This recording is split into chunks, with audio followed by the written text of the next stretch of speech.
আজকে সকাল সকাল প্রতিদিনের ন্যায় মাছ কাকু মাছ নিয়ে চলে এসেছে। আর সব মাছের মধ্যে এই মাছটা আমি প্রথম দেখলাম।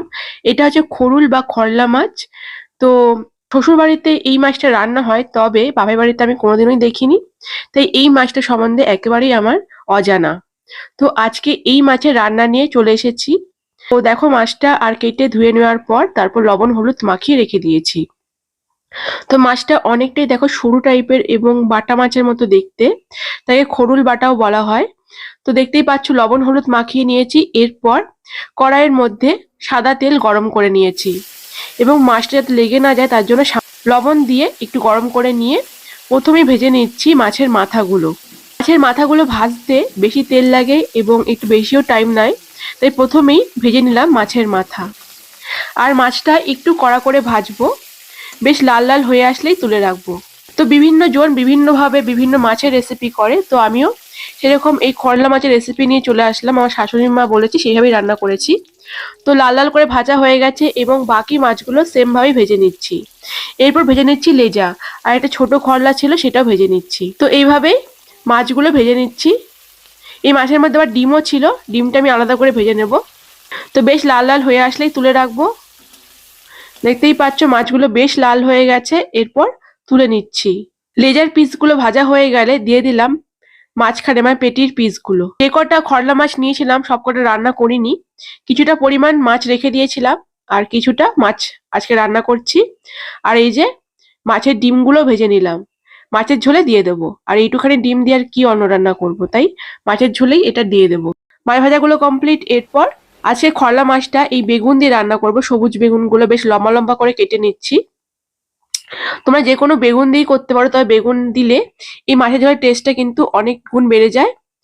তো কিছুটা পরিমাণ পোকাও ছিল, সেগুলো ফেলে দিলাম, দিয়ে বাকি বেগুনগুলো নিয়ে নিলাম। মোটামুটি দুটো বড় মানে সবুজ বেগুনগুলো দুটো দিয়েছি, আর এখানে দুটো আলু নিয়েছি, সেটা দিয়ে দেবো। আর আলুগুলো বেশ পাতলা পাতলা করে কেটেছি আর লম্বা লম্বা করে। এইভাবে পাতলা করে কাটার কারণই হলো যাতে আলুগুলো খুব তাড়াতাড়ি সিদ্ধ হয়ে যায়, তার জন্যই।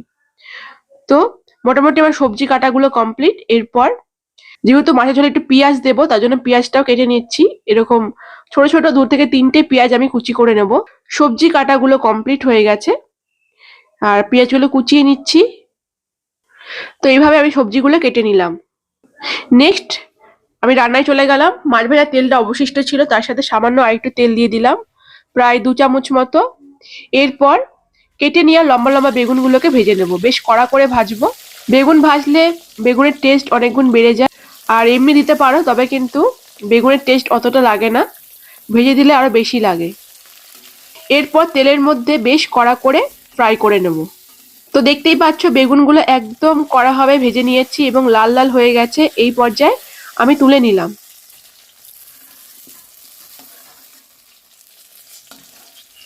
এরপর ওই তেলের মধ্যেই দিয়ে দিলাম 1/2 চামচ মতো জিরে। প্রথমে জিরে ফোড়ন দিলাম এবং একটু লাল লাল হয়ে আসলে দিয়ে দিলাম চিড়ে নেওয়া কাঁচা লঙ্কা। তোমরা ঝালটা তোমাদের পছন্দ মতোই দেবে, তবে আমি ঝাল খেতে পছন্দ করি, তাই একটু বেশি পরিমাণ ঝাল দিই। তোমরা যদি কম খেতে চাও অবশ্যই কম করে দেবে। লঙ্কাটা একটু ভাজা ভাজা হয়ে গেলে এখানে অ্যাড করব কেটে নেওয়া পেঁয়াজ। এখানে 3টে ছোট সাইজের পেঁয়াজ কুচিয়ে নিয়েছিলাম, সেটা দিয়ে ফ্রাই করব। পেঁয়াজটা একটু নরম হয়ে আসলে দিয়ে দিলাম আদা বাটা, প্রায় 1 চামচ মতো আদা বাটা দিলাম। এরপর স্লাইস করা টমেটো দিলাম। এখানে বড় হাফ টমেটো দিয়েছি স্লাইস করা, সেটা দিয়ে ভালো করে ফ্রাই করছি। টমেটোটা বেশ গলে গিয়ে মাখো মাখো হয়ে গেলে এখানে অ্যাড করব পাতলা পাতলা করে কেটে নেওয়া আলু। মশলার সাথে আলুটা ভালো করে ফ্রাই করব, যাতে মশলার কাঁচা গন্ধটাও চলে যায় আর আলুটাও বেশ ভাজা ভাজা হয়ে যায়। বেশ খানিকক্ষণ ফ্রাই করার পর তারপরে গুঁড়ো মশলা অ্যাড করব। এরপর অ্যাড করছি গুঁড়ো মশলা। প্রথমেই দিলাম 1/2 চামচ মতো হলুদ গুঁড়ো, এরপর দিলাম 1/2 চামচ জিরে গুঁড়ো,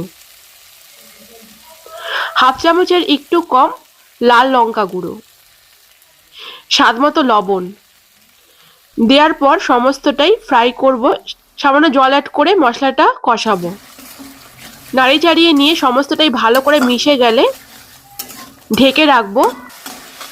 ভালো করে নাড়ি চাড়িয়ে নিচ্ছি যাতে মশলাটা ভালো করে মিশে যায় আলুর সাথে। ভালো করে ফুটে আসলে ঢেকে রাখবো 2-3 মিনিট একদম লো ফ্লেমে। যাতে আলুটাও ভালো করে সিদ্ধ হয়ে যায় এবং মশলাটা ভালো করে কষা হয়ে যায়।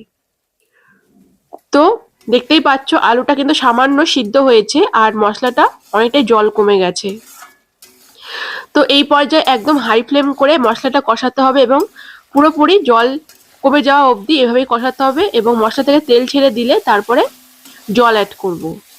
দেখতেই পাচ্ছ মশলাটা একেবারে কষে গেছে এবং জল একেবারেই কমে গেছে। এরপর দিয়ে দিলাম জল।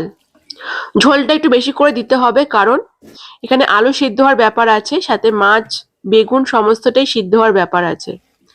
তো প্রথমে সামান্য জল অ্যাড করে দিলাম, প্রায় 3 কাপ মতো জল অ্যাড করে ভালো করে মিশিয়ে নিতে হবে।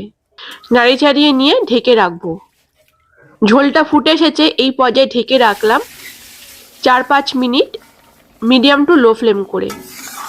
দেখতেই পাচ্ছ ঝোলটা অনেকটাই গাঢ় হয়ে এসেছে আর আলুটাও সিদ্ধ হয়ে গেছে।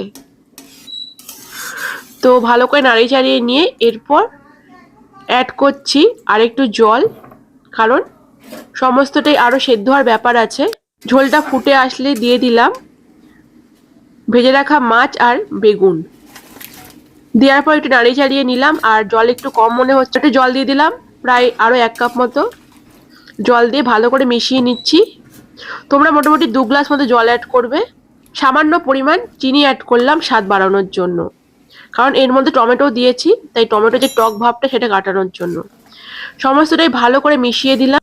ঝোলটা ফুটে এসেছে, নাড়িয়ে চাড়িয়ে নিয়ে একটু ফুটিয়ে নিলেই রেডি একদম এই সুন্দর খরলা বা খরুল মাছের বেগুন দিয়ে এই ঝোল। দুপুরবেলায় গরম ভাতের সাথে সার্ভ করুন এই মাখো মাখো বেগুন আলু আর খরলা মাছের ঝোল। দারুণ সুস্বাদু, তেমনি হেলদি। যারা রিচ কম খাও বা কম খাওয়ার দরকার তারা অবশ্যই এই রান্নাটা তৈরি করো, আর যারা রিচ খাও তারাও কিন্তু এই রান্নাটা করতে ভুলো না। খুবই সুস্বাদু এই মাছের ঝোলটা বাড়িতে করলে সবাই ভীষণ আনন্দ করে খাবে। ভাত তো কম পড়বেই অবশ্যই। গরম গরম ভাতের সাথে এই মাছের ঝোলটা সার্ভ করুন আর এনজয় করুন। আশা করছি তোমাদের এই ভিডিওটা ভালো লেগেছে। ভালো লাগলে অবশ্যই সবার সাথে শেয়ার করো আর এই মাছের ঝোলটা অবশ্যই তৈরি করে কমেন্টে জানিও কেমন লাগলো। এরকম ভিডিও দেখতে হলে আমার পেজটিকে যারা ফলো করোনি এখনই ফলো করে নাও, ইউটিউবের বন্ধুরা সাবস্ক্রাইব করে নাও। দেখা হবে আবার নেক্সট ভিডিওতে অন্য কোনো রান্নার সাথে। আজকের মতো এখানেই বিদায় নিলাম। টাটা।